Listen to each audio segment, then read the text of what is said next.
दोस्तों नमस्कार, ये है मार्गदर्शन फॉर सिविल सर्विसेज। मैं अनुराग चौधरी। दोस्तों आज की वीडियो में हम सॉल्व करेंगे यूपी पीसीएस प्रारंभिक परीक्षा के लिए सामान्य अध्ययन के महत्वपूर्ण प्रश्नों का प्रैक्टिस सेट।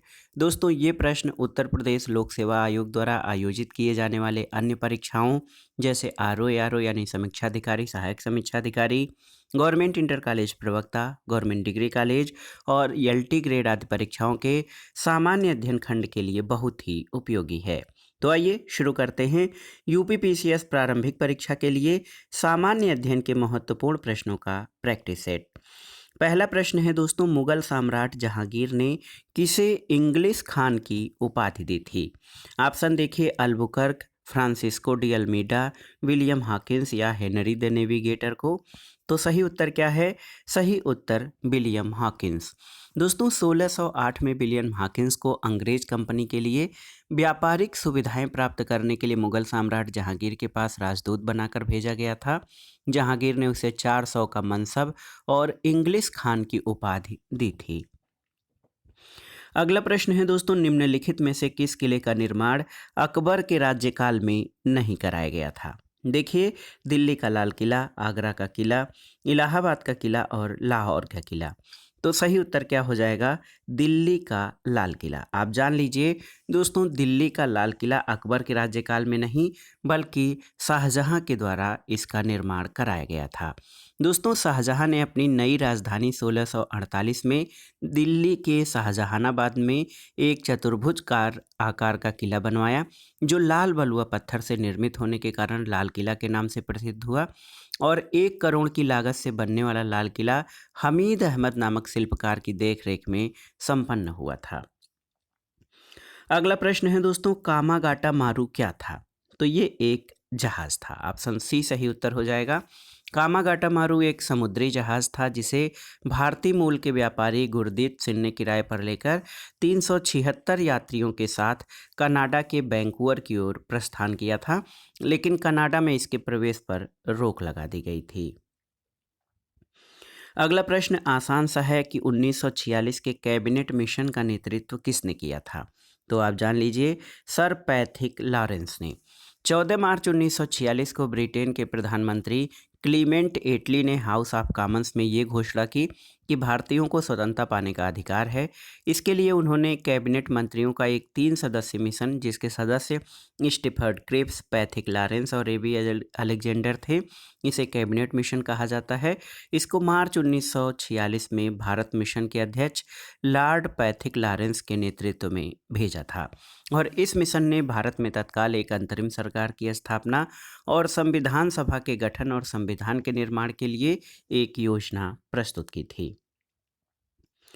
अगला प्रश्न है दोस्तों, दूध गंगा नदी किस में अवस्थित है? जम्मू और कश्मीर, हिमाचल प्रदेश, उत्तराखंड या पश्चिम बंगाल? तो यहाँ पर केंद्र शासित प्रदेश जम्मू में दोस्तों दूध गंगा नदी अवस्थित है। लेकिन आप जान लीजिए कि दूध गंगा नदी एक और है जो कि कृष्णा की सहायक नदी है। दूध गंगा कृष्णा की सहायक नदी है। ये एक दक्षिण भारत में भी बहने वाली नदी है, लेकिन यहाँ पर देखिए विकल्प में जो उत्तरी राज्य हैं हमारे, उनको दिया गया है दूध गंगा नदी जम्मू में स्थित है, जो कि केंद्र शासित प्रदेश के अंतर्गत आता है। अगला प्रश्न है, निम्न शहरों में किसे दामोदर नदी से निकाला गया है? निम्न नहरों में किसे दामोदर नदी से निकाला गया है? सरहिंद नहर, एडन नहर, बिष्ट दोआब नहर या ईस्टर्न ग्रे नहर? तो सही उत्तर क्या है? दोस्तों सही उत्तर एडन नहर, ऑप्शन बी सही उत्तर हो जाएगा। एडन नहर पश्चिम बंगाल की प्रमुख नहर है और ये नहर 65 किलोमीटर लंबी है। काफ़ी लंबी नहर है। 65 किलोमीटर लंबी ये नहर 1938 में दामोदर नदी से निकाली गई थी। अगला प्रश्न है दोस्तों, निम्न में कौन सा सागरी राष्ट्रीय उद्यान यानी मेरीन नेशनल पार्क है? तो सही उत्तर क्या हो जाएगा? मन्नार की खाड़ी। दोस्तों राष्ट्रीय जो है समुद्री राष्ट्रीय उद्यान मन्नार की खाड़ी तमिलनाडु राज्य के रामनाथपुरम जिले में मन्नार की खाड़ी में 21 यानी अब कुल 19 द्वीपों पर आधारित एक राष्ट्रीय उद्यान है। इसका कुल क्षेत्रफल 560 वर्ग किलोमीटर है और इसकी स्थापना 1986 में की गई थी। तो याद रखिएगा, राष्ट्रीय सागरी राष्ट्रीय उद्यान ये मन्नार की खाड़ी में है। अगला प्रश्न है दोस्तों, निम्नलिखित राज्यों की मत्स्य उत्पादन का सही अवरोही क्रम बताइए। तो आप देख लीजिए दोस्तों, सबसे ज़्यादा मत्स्य उत्पादन पश्चिम बंगाल में, फिर आंध्र प्रदेश, फिर गुजरात, केरल और तमिलनाडु में होता है। तो सही उत्तर क्या हो जाएगा आपका? आंध्र प्रदेश, गुजरात, केरल और तमिलनाडु, ये विकल्पों में दिए गए जो है सही क्रम होगा। अगला प्रश्न है, वायुमंडल के अधोलिखित मंडलों को उनके पृथ्वी के धरातल से बढ़ती दूरी के अनुक्रम में व्यवस्थित कीजिए और कूट के आधार पर सही उत्तर का चयन कीजिए। देखिए, इसमें तापीय मंडल, क्षोभ मंडल, समताप मंडल और मध्य मंडल है। तो वायुमंडल का जो ये परतें हैं दोस्तों, पृथ्वी के धरातल से सबसे पहले क्षोभ मंडल आता है, यानी 2 हो जाएगा। क्षोभ मंडल के बाद समताप मंडल आता है, 3 हो जाएगा। उसके ऊपर मध्य मंडल आता है, यानी 4 हो जाएगा। और उसके ऊपर मध्य मंडल के ऊपर आयन मंडल और बाह्य मंडल आते हैं। तो आप देखिए 2, 3, 4, 1 विकल्प देखिए, 2, 3, 4, 1 ऑप्शन डी इस प्रश्न का सही उत्तर हो जाएगा। अगला प्रश्न है दोस्तों, निम्न झीलों में कौन सी विश्व की प्राचीनतम और सबसे गहरी झील है? तो प्राचीनतम भले नहीं आप जानते हो, लेकिन सबसे गहरी झील रूस के साइबेरिया क्षेत्र में बैकाल झील है। ऑप्शन ए आपका सही उत्तर हो जाएगा। और इसकी औसत गहराई जो है 744 मीटर है और ये 3 करोड़ वर्ष से लगातार बनी हुई है। अगला प्रश्न है, भारत की निम्न झीलों में कौन जम्मू और कश्मीर में अवस्थित है? देखिए, फूलझर झील, कोलेरू झील, अंचार झील या हमीरसर झील। तो ऐसे जान लीजिए दोस्तों, फूलझर झील ये छत्तीसगढ़ में स्थित है। कोलेरू झील आप जानते हैं आंध्र प्रदेश में स्थित है। अंचार झील जम्मू जम्मू में स्थित है और हमीरसर झील ये आपका गुजरात में है। तो पूछा गया है कि कौन सी झील जम्मू में स्थित है, तो ये है ऑप्शन सी अंचार झील। अगला प्रश्न है दोस्तों, जनगणना पर आधारित। जनगणना 2011 के अनुसार उत्तर प्रदेश की साक्षरता दर कितनी है? तो सही उत्तर है 74.01%। और ये साक्षरता दर में वृद्धि जरूर हुई है, क्योंकि जो 2021 की जनगणना है वो नहीं हो पाई थी कोरोना पीरियड के कारण। तो अभी ये आंकड़े 2011 के ही हैं। जनगणना 2011 के अनुसार उत्तर प्रदेश की साक्षरता 74.01% है। अगला प्रश्न है दोस्तों, देखिए 2011 की जनगणना के अनुसार भारत में लिंग अनुपात क्या है? प्रति 1000 पुरुषों पर स्त्रियों की संख्या 940, प्रति 1000 पुरुषों पर स्त्रियों की संख्या 950, प्रति 1000 पुरुषों पर स्त्रियों की संख्या 960 या उपर्युक्त में से कोई नहीं। तो दोस्तों, आप जान लीजिए कि 2011 की जनगणना के अनुसार जो देश में लिंगानुपात है, प्रति 1000 पुरुषों पर महिलाओं की संख्या 943 यानी 943 है। तो यहाँ पर कोई भी विकल्प नहीं है, इसलिए ऑप्शन डी उपर्युक्त में से कोई नहीं हो जाएगा। अगला प्रश्न है दोस्तों, भारत की संसद में कौन कौन शामिल हैं, आपको बताना है। तो आप जान लीजिए, लोकसभा, राज्यसभा और राष्ट्रपति से मिलकर भारतीय संसद बनती है। संविधान के अनुच्छेद 79 देखिए, आर्टिकल 79 के तहत भारतीय संसद का गठन राष्ट्रपति और संसद के दोनों सदन यानी राज्यसभा और लोकसभा से मिलकर होता है। अगला प्रश्न है दोस्तों, भारत के राष्ट्रपति की अनुपस्थिति में यदि उपराष्ट्रपति उपलब्ध नहीं है तो राष्ट्रपति की तरह निम्नलिखित में से कौन कार्य कर सकता है? देखिए, भारत के प्रधान न्यायाधीश, प्रधानमंत्री, लोकसभा अध्यक्ष या महान्यायवादी। तो सही उत्तर है प्रधानमंत्री। यदि प्रेसिडेंट उपलब्ध नहीं है तो उनकी जगह पे वाइस प्रेसिडेंट भी उपलब्ध नहीं है तो चीफ जस्टिस ऑफ इंडिया या उनके द्वारा निर्धारित कोई व्यक्ति। तो देखिए, जो भारत के राष्ट्रपति की अनुपस्थिति में उपराष्ट्रपति और इन दोनों की अनुपस्थिति में भारत का प्रधान न्यायाधीश राष्ट्रपति के रूप में कार्य करता है। अगला प्रश्न है दोस्तों, देखिए, संघ की कार्यपालिका शक्ति निहित है किसमें? तो सही उत्तर है भारतीय संघ की कार्यपालिका शक्ति राष्ट्रपति में निहित है और भारत में संसदीय व्यवस्था को अपनाया गया है। इसलिए राष्ट्रपति नाम मात्र की कार्यपालिका और प्रधानमंत्री और उसका मंत्रिमंडल वास्तविक कार्यपालिका होती है। अगला प्रश्न है दोस्तों, लोकसभा में एंग्लो इंडियन समुदाय के आरक्षण का प्रावधान संविधान में किया गया है। तो अब ये प्रश्न हो जाएगा किया गया था, तो किस अनुच्छेद के अंतर्गत? अनुच्छेद 131 के अंतर्गत। दोस्तों अनुच्छेद 131 के अंतर्गत राष्ट्रपति लोकसभा में आंग्ल भारतीय समुदाय के 2 सदस्यों के नाम निर्देशित कर सकते थे, लेकिन संविधान का 104वें संविधान संशोधन के द्वारा लोकसभा में दोस्तों एंग्लो इंडियन समुदाय के जो प्रतिनिधि हैं इनका आरक्षण समाप्त कर दिया गया है। तो अब एंग्लो इंडियन सदस्यों के मनोनयन की जो परंपरा थी, जो एक प्रावधान किया गया था संविधान में, उसे समाप्त कर दिया गया है। अगला प्रश्न है दोस्तों, नगरीकरण के कारणों के संबंध में निम्नलिखित कथनों पर विचार कीजिए और नीचे दिए गए कोड से सही उत्तर का चयन कीजिए। देखिए यहाँ पर नगरीकरण, ग्रामीण से नगरीय क्षेत्रों में प्रवास की ऊंची दर, शहरों में शैक्षणिक संस्थाओं की बढ़ती संख्या, औद्योगिकरण की ऊंची दर, या फिर ग्रामीण क्षेत्रों में ऊंचा जीवन स्तर। तो नगरीकरण के कारणों के संबंध में इसमें से कौन सा कथन आपका सही हो सकता है, आपको बताना है। तो सही उत्तर आपका हो जाएगा, ग्रामीण से नगरीय क्षेत्रों में प्रवास की ऊंची दर है, शहरों में शैक्षणिक संस्थाएं अच्छी हैं, और शहरों में दोस्तों औद्योगिकरण की ऊंची दर है। ग्रामीण क्षेत्रों में अभी जीवन स्तर उतना ऊंचा नहीं है जितना कि नगरों में है। तो 1, 2, 3 विकल्प आपके सही हो जाएंगे, ऑप्शन ए। अगला प्रश्न है दोस्तों, मानव शरीर का सामान्य तापक्रम 98.4 डिग्री फ़ारेनहाइट है, इसके बराबर डिग्री सेल्सियस में तापक्रम कितना होगा? तो ये लगभग 37 डिग्री होता है, 37 डिग्री सेल्सियस, तो 36.89। दोस्तों आप जान लीजिए कि मानव शरीर का सामान्य तापक्रम फ़ारेनहाइट में 98.4 और सेल्सियस में 36.89 डिग्री सेल्सियस होता है। अगला प्रश्न है कि कहाँ पर आर्सेनिक के द्वारा जल प्रदूषण सर्वाधिक है? देखिए हरियाणा में, राजस्थान में, मध्य प्रदेश या पश्चिम बंगाल में। तो सही उत्तर हो जाएगा पश्चिम बंगाल।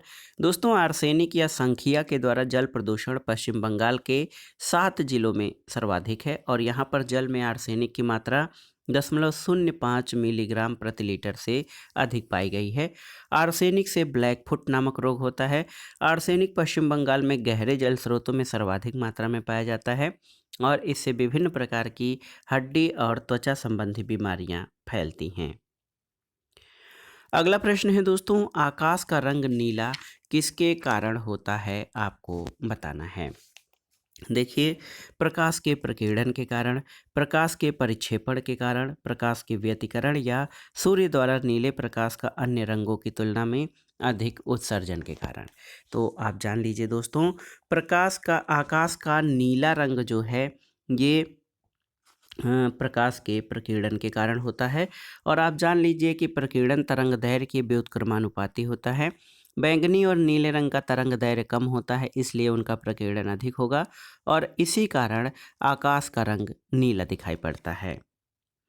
अगला प्रश्न है दोस्तों, कांसा किन किन धातुओं का मिश्र धातु है? तो सही उत्तर है तांबा और टिन का। कापर और टिन यानी एसएन का मिश्र धातु है कांसा। इसमें 88% तांबा और 12% टिन का प्रयोग किया जाता है। तो तांबा और टिन का मिश्र धातु कांसा है। अगला प्रश्न है दोस्तों, सिगरेट के धुएं में मुख्य प्रदूषक कौन से होते हैं, आपको बताना है। बहुत ही महत्वपूर्ण प्रश्न है। तो आप जान लीजिए सिगरेट के धुएं में दोस्तों कार्बन मोनोऑक्साइड और बेंजीन प्रमुख प्रदूषक होते हैं। और आप जान लीजिए कार्बन मोनोऑक्साइड रक्त के हीमोग्लोबिन के साथ मिलकर ऑक्सीजन वहन की क्षमता को कम कर देता है, और इसी तरह बेंजीन एक हाइड्रोकार्बन है, और इससे रक्त कैंसर उत्पन्न हो सकता है। अगला प्रश्न है दोस्तों, निम्नलिखित में से कौन पारिस्थितिकी तंत्र के विषय में सही नहीं है? देखिए यह अजैविक और जैविक दोनों घटकों से मिलकर बना है, बिल्कुल सही है। इसकी अपनी स्वयं की उत्पादकता होती है, बिल्कुल सही। यह एक बंद तंत्र है, ये सही नहीं है। और ये प्राकृतिक संसाधन तंत्र है, सही है। तो ऑप्शन सी आपका सही नहीं है, क्योंकि जो दोस्तों पारिस्थितिकी तंत्र है ये एक खुला तंत्र होता है। सबसे पहले अर्नेस्ट हैकल नामक प्राणी विज्ञानी ने इकोलॉजी शब्द का प्रयोग किया था।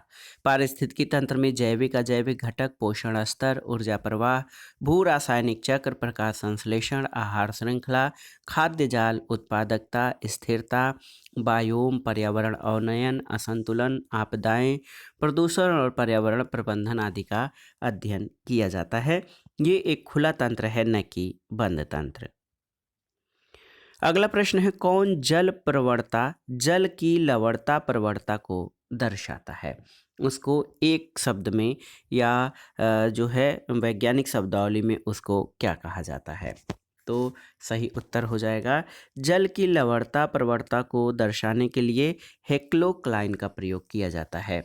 आप जान लीजिए, सागरी ताप प्रवणता को थर्मोक्लाइन, जल लवणता प्रवणता को हेलोक्लाइन और दोस्तों घनत्व प्रवणता को पाइनोक्लाइन, जलीय रसायन को केमोक्लाइन से व्यक्त किया जाता है।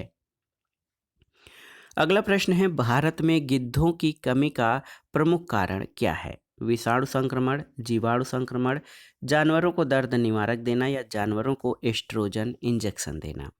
तो सही उत्तर क्या हो जाएगा?